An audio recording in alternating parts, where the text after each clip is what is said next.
Grand rises, beautiful people. I hope that everybody is doing them in the most bona fide way that you know how. So I have a question for you. Are the people that are commonly in your company, are the people that you spend time with, and the people that you call your friends, are they good for you? And these are, this is a question that I think that a lot of people should ask and really start to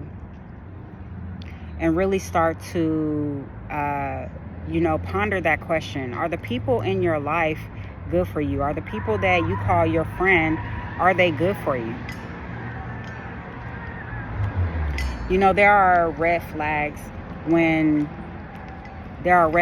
to look out for when you are courting someone in friendship, or if that's connection or relationship, but more so, like I said, friendship, because there are red flags that people tend to show. First and foremost, another question that you should ask if you want to know if someone is good for you: are you safe with the people that you commonly interact or spend time with? Are you safe with your significant other? Are you safe with your so-called friends? Are you safe with your family? And for me to offer this question is not, me projecting fear or a victim mentality.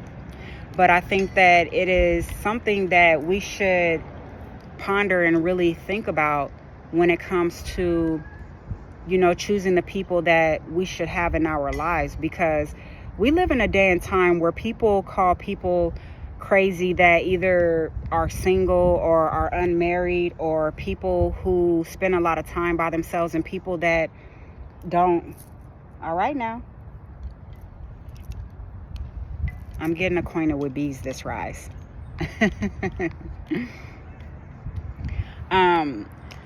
So yeah, people who tend to be maybe introverted, or people who really move really carefully and intentionally about the people that they keep that they have in their lives, that they be in connection, community, or relationship with. People tend to make them out to be like the crazy ones or the weirdos, or simply put, like it's just less popular. The world has made it to where the people who has the biggest following, the people who get the most attention, and the people who have the most people to vouch for them is the valid individual. Now, I can say that there is some validity to that there is valid, and especially like if you're courting people or whatever, or even if you're going for a great career and, a certain career or job, some employers may want to know who are, the common people in your life, who are the people in the neighborhood, can people vouch for you, can people vouch for your character, to get to know you. But I believe that it's very important that for me to mention and for us to be aware of that it's kind of hard sometimes, because there are people who literally are, they live in their traumas and their miseries and their negativity and their unhappiness and whatever disdain that they may have for a person, where they want to ruin their reputation. I'm sure that as grown as adults, that a lot of us have heard about that person or those people who have literally went out their way to try to destroy someone or sabotage one or whatever, behind the scenes, and to no end, because they live with their own traumas, their insecurities, their jealousies, their envies, or whatever it is that they may be wanting to convict a person or judge a person or accuse an individual of.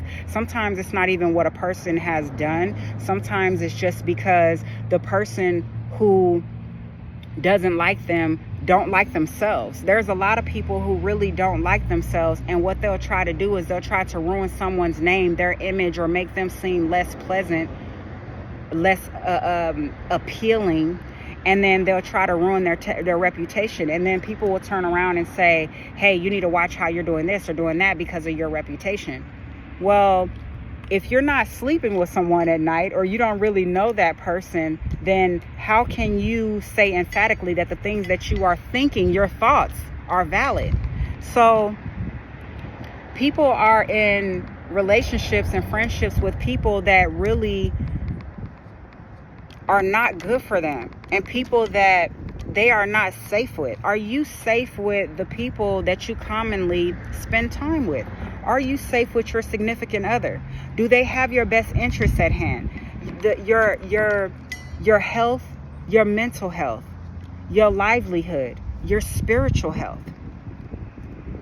You know, it's like a lot of people, what they need in this time is they need someone, not someone who's going to go buy them a bag or go buy them a car, or someone who's going to pay all their bills. A lot of people need spiritual healing. There's a lot of people who have money that is tall as the Empire State Building, but they are absolutely spiritually bankrupt. They are spiritually bankrupt, they're mentally bankrupt, they're emotionally bankrupt. And then they'll say that the people who spend the most time by themselves, or the people that don't have the biggest crowd or the biggest following, is the one who has the issue. I don't think that the people who are working on themselves are the ones who absolutely have the most issues. I think it's the people who have the most that have the most issues. I think that it's the people who have self-awareness issues and self-accountability issues, and who are very jealous and insecure and envious of others, and literally carry those character traits. I think that they are the ones who have the most issues. And it's really unfortunate, because a person will go out of their way and they will literally try to, bring adversity to another person's life because of their lack thereof, or whatever issues that they have within their lives. People are not safe in their relationships. How does the people that you're around make you feel? The people that you spend the most time with, are they loyal? If you need them, are they going to come? And when you're not around, do they defend your name? That's one of the biggest indicators, right? Because people show their true colors when you're not in the same room with them, when you're not around, when they're in common community or communication with a mutual person, or let life start life and let something happen. You'll find out who is loyal and who is true, who is really good for you. So a lot of times it's out of obligation. Maybe it's family. A lot of times it's because people don't have the ability to assert themselves, because people don't have the ability to speak their needs, because people don't literally have the ability and the strength to say no. We always say yes, but we should say yes to the things that's good for us. People, especially some women, they have a hard time with saying no, with severing ties from people that aren't good with them, with breaking bonds and connections from people that are good for them. A lot of people experience spiritual warfare and mental warfare and all of these adversities and these bad things happening because they are literally in connection, and it could be just on a basic energetic level, in connection with people that are not good for them, people that are emotionally abusive, people who are subliminally abusive, people who are childish, right? And then those things, it adds up. People who are people pleasers in a way where they feel as though they heard someone say that these things may be a red flag and this is what you should look for, and they feel convicted, and then they feel as though, oh, I have to change that for someone. Having the self-awareness and the self-confidence within yourself to say, hey, I'm working on myself. I know that I'm not perfect, but I know that I am a well-rounded individual, and I know how I handle the people that I love and the people in my family and the people that have the pleasure of saying that they are a friend to me, people that I am in community with, and people that really know me, that I am actually friends with. They know me, and then they can vouch for me. And then, it's nice to have, a lot of multitude of other people that can vouch for you. But when people can't because they are blinded by what someone said, or they didn't give the opportunity to be able to let you show their colors, or to even simply accept you and love you for who you are, you have to be able to have the strength and the self-confidence to say, okay, deuces, good riddance, goodbye, see you later. Don't let the door hit you where the good Lord split you, right? Like the Southern folks used to say, like the old heads used to say, right? Because what people do is they try to change and they try to conform to a way that people want them to be, where an individual is trying to project their thoughts, ways, and lifestyle onto them. And then subsequently, they are projecting control over them because subconsciously they want to control them. That's a problem, because we are our own beings. Even in your relationship or your marriage, if you are in union with someone who is trying to control you, that's a problem, because at the end of the day, or you're trying to control them, that's a problem, because at the end of the day, we both come together, but before our union, we are two individuals, and we have to respect that. So people are trying to people please, and they're trying to conform to what people that they want to be in community, relationship, or connection with, what they think about them, what they want from them. You can self-destruct. That's one of the fastest ways to self-destruct and to dishonor yourself, because you're trying to please what another person wants. In return, you want to feel good. You want that good feeling. You want the connection. You want the relationship. You want the community. If it's not making you feel good, and if it's not good for you, then I will behoove you to just say no. Just say no. And if you're scared to be by yourself and it doesn't feel good to be by yourself, well, we're about to enter a new year according to the Gregorian calendar. That's some homework right there. That's definitely some homework. Learning what it is that you need to boost your level of self-love, to raise your level of self-love. Because it feels so good to be in company of other people. If you are in good company, then that's a plus, and that's a bonus, and that's major. If you're not in good company, then it's just you really creating your own self-destruction or unhappiness.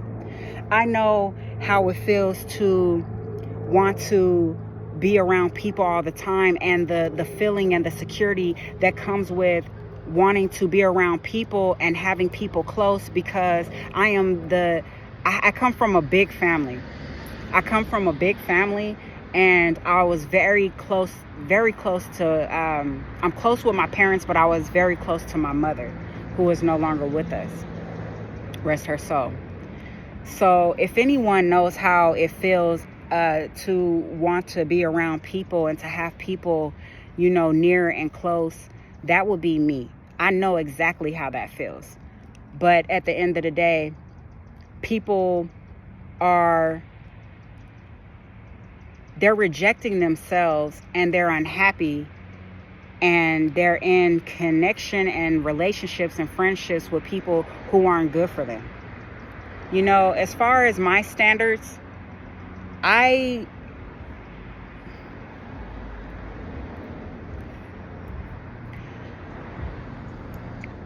it is imperative and it's very important for me to be around people who align with my vision, my beliefs, my goals, and my standards.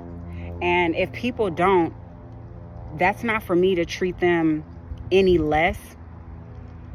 But the thing is just for my self-preservation, for my peace of mind, and for everything that is good for me, for my best interest, I would have to separate myself from people who I'm not aligned with. And, you know, it's really nothing personal to them. It's personal to me. It's personal on my part.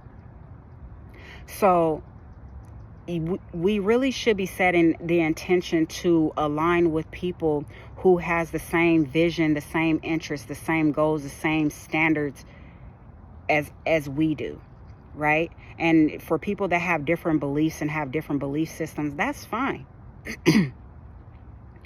But, you know, if we want to create connections and relationships that are, you know, destined to last, you know, you really should get with like-minded people and people that are good for you. Do they have your best interests at heart? You know, do they have your health, your spirituality, your livelihood in mind? Or do they have in mind, I'm so jealous, how am I going to one up her? I'm so envious, I feel jealous and envious. They want to one up you, right? People, and it's so funny because people are in relationships and friendships with people that seems as though they really don't even like you, or they're in competition, right? It's like, how do people function in those type of connections and relationships? I never understood that. You know, it's kind of like people online in the online capacity. How does people online engage with and follow people that they really don't like? Why check for people that you really don't like? People that you despise, people that you're jealous of or envious of, because you want to keep tabs on them. And then people are energetically consenting because they allow that type of behavior.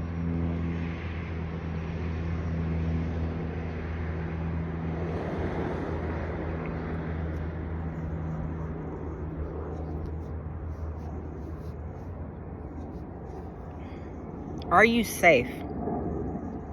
Are you safe with the people that claim to love you? Are you safe with the people that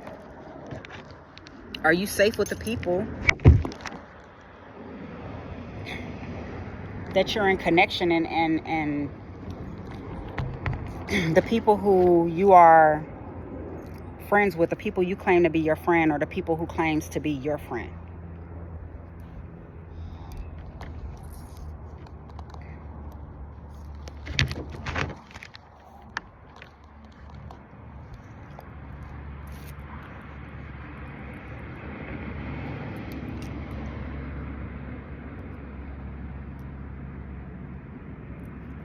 You know, people will try to compete with you or be jealous of some people.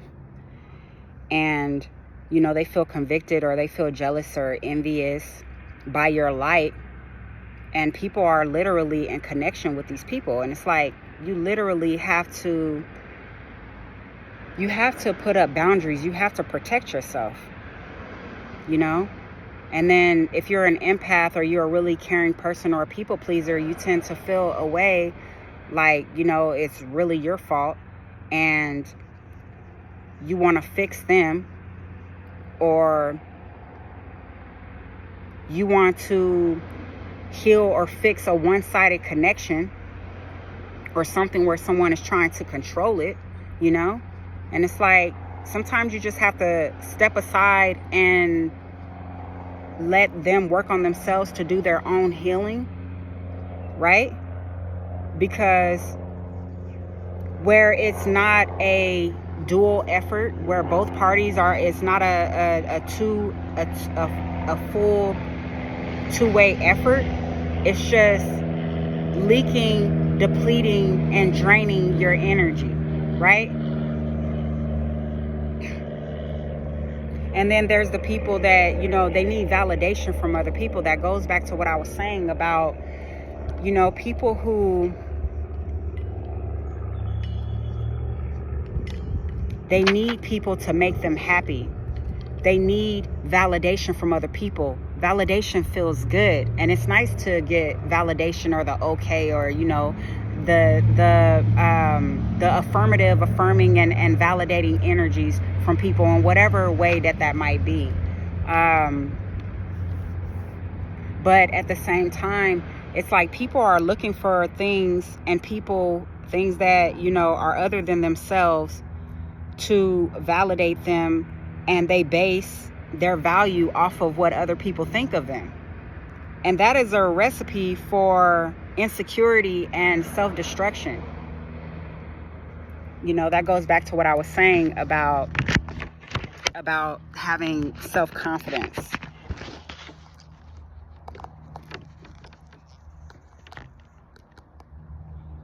Really trying to get that right. Having self-confidence.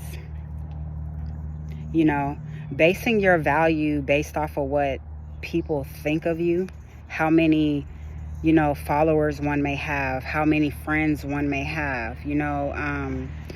Of course, it's very common for people to, place value on how much money one has, or the material things. That surface level stuff.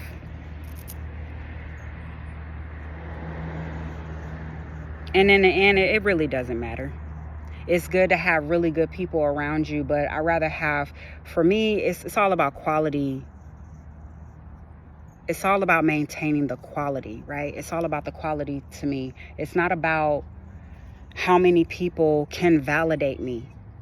First and foremost, as far as a big circle, that's going to be a no-no for me, because the more people that you have in your inner circle, the more people you have to watch. And that's not being paranoid. That's just being aware that, the awareness, knowing that people are people and they are human, and that humans tend to be flawed, and people tend to have different patterns and ways about them, right? I mean, always giving people the benefit of the doubt, but it's always quality over quantity for me, right? And then a lot of times, the more people that people have in their life, or in their circle, or even in their following, it's not genuine. So again, the quality, it's not genuine a lot of times.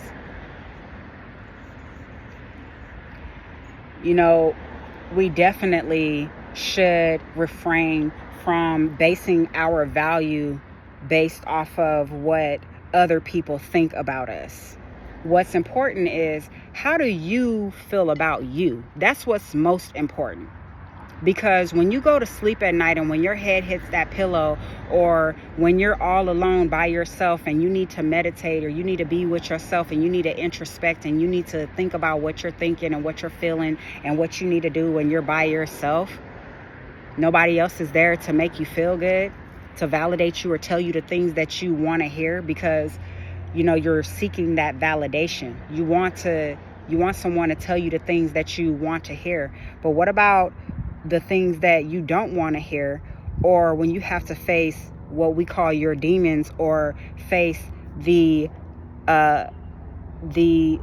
less likable things about yourself?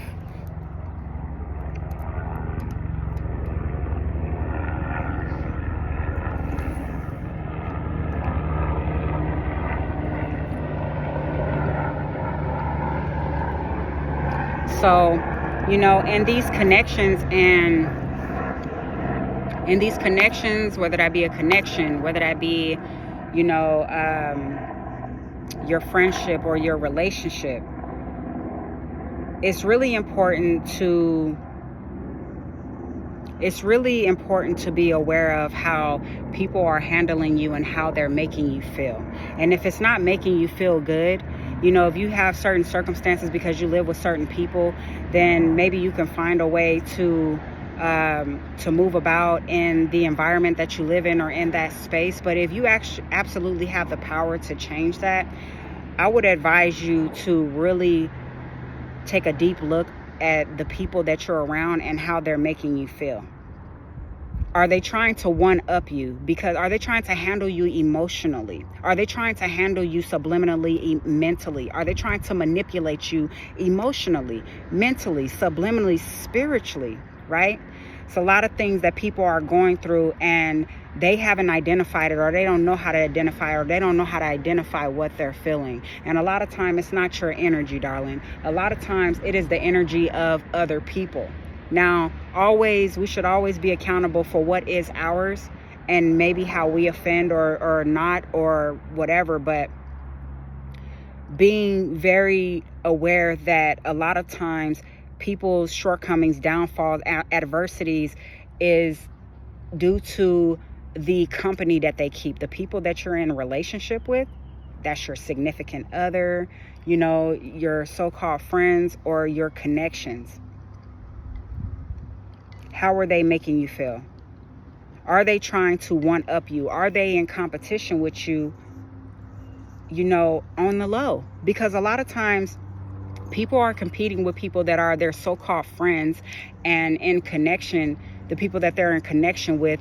And what's even more crazy is some people are in relationships and marriages with people who are in competition with them. And if they feel as though one feels the need to compete with someone, then, there's an underlying insecurity there. It has to be. There has to be an underlying some feelings of insecurity.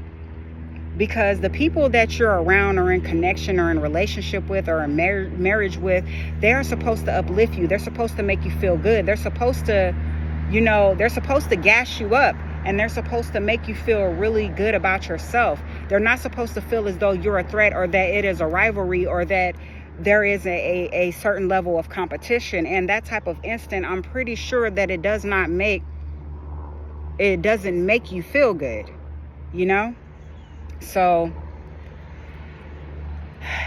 do the people around you make you feel good? Are the people that you're around in community or in relationship, are you safe with them? And then once you're able to, determine what's what, and you're able to answer that question, then you'll be able to figure out how to move from there and take the necessary steps to prioritize yourself, to put yourself first, and to raise your level of awareness and self-love. So that's what I wanted to say. I just wanted to, send a message to, you good folks. Just wanted to advise and remind and put something on your mind that a lot of times people can self-destruct. A lot of times people can contribute to things that are not necessarily good for them because of the actions that they take, the people that they tend to keep around and keep in their lives. So I hope that, this message serves someone well, and I hope that you all have a beautiful day. Ashe.